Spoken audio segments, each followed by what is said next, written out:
Fala comigo, galera. Bom dia, boa tarde, boa noite. Eu sou Jorginho Muniz. Seja muito bem-vindo ao meu canal. Galera, hoje eu confundi. Achei que eu estava vindo para Maricá, bairro de Niterói. Acabou que era Maricá, município do Rio, cara. 1 hora e bordoada do centro do Rio. E eu vim parar aqui nesse lugar maravilhoso de Muniz, ó, região dos lagos, cara. Agora estou aqui esperando uma corrida para voltar para o Rio de Janeiro, né? Mas como no início do ano eu gravei um vídeo sobre não desperdiçar as oportunidades, eu não poderia desperdiçar a oportunidade de gravar um vídeo nesse lugar maravilhoso. Bom, cara, e hoje eu quero falar sobre a santidade, a justiça, o juízo e a graça. Pegou? Vou repetir: a santidade, a justiça, o juízo e a graça. E eu quero voltar no tempo, cara, lá para Nadab e Abiú, quando eles resolveram levar uma chama, né, fogo para o tabernáculo, para o altar do Senhor. O único problema era que aquelas chamas que eles pegaram, né, no arraial, não havia sido consagrada ao Senhor, diferente de todas as outras coisas existentes dentro do tabernáculo do Senhor. Tudo havia sido consagrado ao Senhor por Moisés e Arão.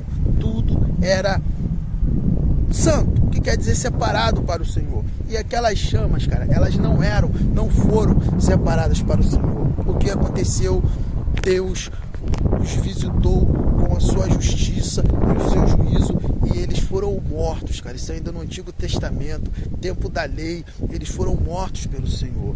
Anos depois, muitos anos, séculos depois até, quando o rei Davi estava levando a arca da aliança do Senhor de volta para Jerusalém, ele, um dos filhos, agora eu não lembro o nome do personagem bíblico, onde a arca havia ficado guardada, né? Tinha sido guardada durante muitos anos, esquecida lá até.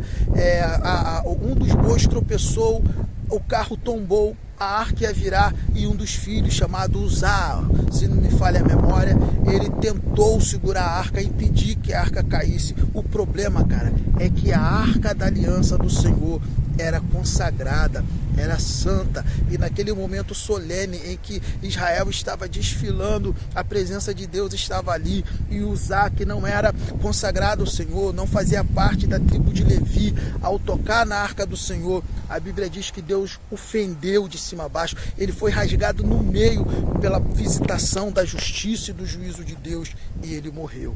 Davi chorou muito, ficou muito mal. Mas, cara, o que eu quero dizer com isso é que quando nós olhamos para essa passagem, para essas passagens, nós nos deparamos com 3 aspectos. Uma é a santidade de Deus.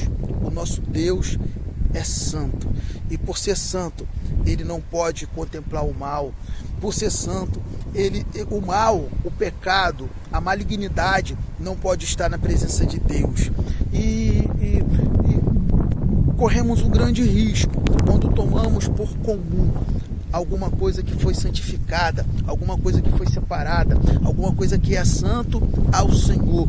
Quando nós tomamos por comum um momento de culto, quando nós tomamos por comum a nossa vida, por comum o nosso ministério, por comum o nosso casamento, e colocamos objetos que não são consagrados ao Senhor nessas coisas, seja na nossa vida, quando nós introduzimos no nosso casamento uma outra pessoa que não faz parte do nosso casamento, da aliança que nós fizemos diante do Senhor. Você entende o que eu estou falando, né? Quando nós colocamos ali um amante, uma amante, quando nós colocamos alguém, acredite, gente, tem crente indo em casa de swing, tem crente fazendo coisas absurdas. Quando nós fazemos isso, nós estamos tomando por comum algo que é santo, algo que foi separado pelo Senhor, e corremos o risco, cara, de termos o mesmo fim de Nadab e Abiú, de Uzá e tantos outros, cara, que tomaram por comum alguma coisa que era santo, mas Deus, por ser santo, ele não toma o culpado por inocente.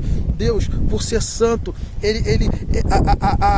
A santidade, a justiça de Deus precisa ser saciada, e isso se chama juízo de Deus. O juízo de Deus, quando acomete uma coisa, não é porque Deus é mau, é perverso, pelo contrário, Deus é bom, Deus é maravilhoso, mas a santidade dele é tão perfeita, cara, tão maravilhosa, e a justiça de Deus é tão grande que ela precisa ser saciada, e isso se chama juízo. E foi juízo de Deus que visitou Nadab, Abiú e Uzá. Cara, eu aprendi na Bíblia que o trono do Senhor tem por base a justiça e o juízo. O livro de Salmos fala isso. Justiça e juízo são a base do trono do Senhor. Então, cara, o que acontece?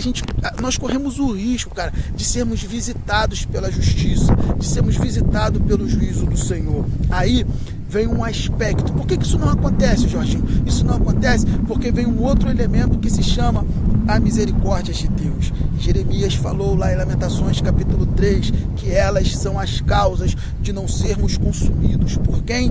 Pela justiça e pelo juízo do Senhor. E elas se renovam a cada dia e a cada manhã. Só que, gente, o juízo de Deus precisava ser saciado sobre a humanidade. E o que aconteceu? Aconteceu, cara, que o próprio Deus tomou sobre si a sua justiça e o seu juízo na pessoa do seu Filho Jesus. Deus tomou sobre si as nossas culpas. Deus levou sobre si os nossos pecados. O escrito de dívida que havia sobre nós, sobre a humanidade, recaiu com todo o peso da justiça e do juízo de Deus sobre a pessoa de Jesus. E a Bíblia fala isso lá no livro de Jó, quando diz quando Jó fala que toma Deus por testemunha, que toma Deus por advogado, que toma Deus por fiador, e quando ele diz que Deus se resolva com Deus a respeito dele. O que a Bíblia está dizendo é que nós, por nós mesmos, não temos como escaparmos da justiça de Deus, de sermos consumidos pelo juízo de Deus. Então Deus se resolve com Ele mesmo a nosso respeito. E como Ele fez isso, cara, Ele tomou sobre si, na pessoa do seu Filho Jesus, todo o peso da sua justiça e do seu juízo. E isso nós chamamos de graça. A graça, misericórdia de Deus. A graça maravilhosa de Deus. A graça que é o favor de Deus, que nós não merecemos, mas ainda assim Ele estende até nós. Cara, mas uma coisa eu tenho para te dizer nessa tarde aqui do município de Maricá, cara, é que a justiça e o juízo de Deus estão todos os dias aí. E o que nos impede de sermos consumidos continua sendo as misericórdias de Deus e a graça que foi derramada em Jesus. Eu quero te dizer, cara, para você não levar por comum, cara, o sacrifício de Jesus por você. Não ache que foi mera coisa, não. Foi muito mais do que simplesmente morrer na cruz. Foi tomar sobre si todo o peso da justiça, todo o peso do juízo de Deus. Ele tomou sobre si, cara, para que eu e você pudéssemos ter uma chance de escaparmos do destino terrível que espera a natureza caída. Então eu quero encerrar esse